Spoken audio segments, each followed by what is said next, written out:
La conspiración de la pólvora.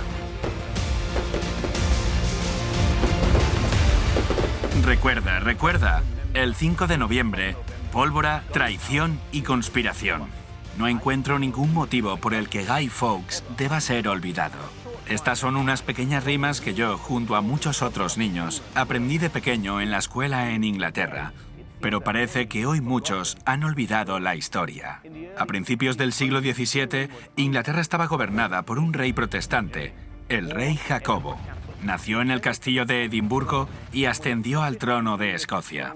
Y cuando el trono de Inglaterra y el de Escocia se unen en 1603, se convierte también en el rey de Inglaterra. El rey Jacobo es más conocido por la traducción de la Biblia que lleva su nombre. La traducción duró 5 años y se publicó en 1611. Es una obra maestra de la lengua inglesa. Dio forma a muchas de las palabras y frases que empleamos hoy en día. Si la conspiración de la pólvora hubiera tenido éxito en 1605, lo más probable es que la traducción de la Biblia se hubiera detenido.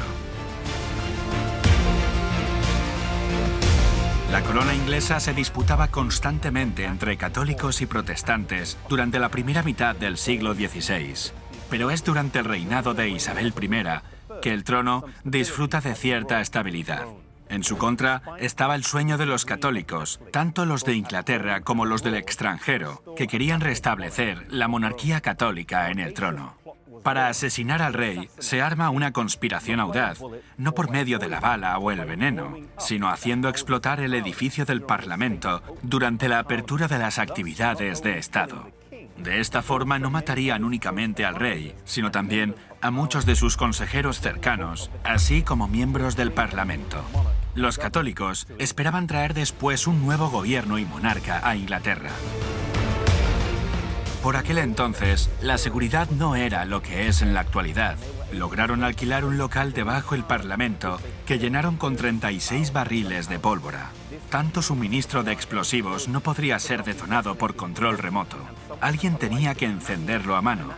Ese trabajo le tocó a Guy Fawkes. Fawkes, nacido en York, había trabajado varios años en el ejército español como experto en explosivos. Aunque no era el cabecilla de la trama, debido a su papel, su nombre quedó grabado en la historia y es el más recordado. Hasta ese punto, todo se había mantenido en máximo secreto. Pero por suerte, hubo un fallo. Justo antes del 5 de noviembre, William Parker recibió una carta anónima advirtiéndole que no acudiese al Parlamento ese día. Al levantarse sospechas, las autoridades investigaron el edificio y encontraron allí escondido a Guy Fawkes junto con la pólvora. Lo llevaron a la Torre de Londres y lo torturaron hasta que confesó los nombres de todos los conspiradores. El material encontrado bajo el Parlamento coincidía con la confesión tras la tortura, lo que revela el rigor del castigo. Consiguieron capturar y ejecutar a todos los involucrados en la trama, incluido el cabecilla, Robert Catesby.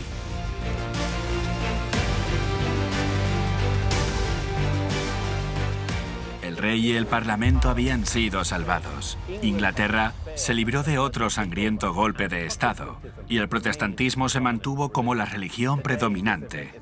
Hoy día, este evento se conmemora en toda ciudad, pueblo y aldea de todo el país, con hogueras encendidas durante la noche, en un evento cariñosamente conocido como Noche de Hoguera. Para un país que ha permanecido independientemente por cientos de años, este evento es algo parecido al Día Nacional o al Día de la Independencia. Algo que resalta en este capítulo de la historia es cuán fina y frágil es la línea entre la libertad y la tiranía. Alguien famoso dijo una vez que mi libertad y la tuya no pueden separarse. A pesar de ello, vivimos en una sociedad en la que al presenciar un abuso, la gente lo graba con el móvil, en vez de reaccionar o hacer algo para ayudar. Defendamos nuestros derechos civiles y religiosos siempre que se encuentren bajo ataque y las libertades de los demás si se encuentran amenazadas.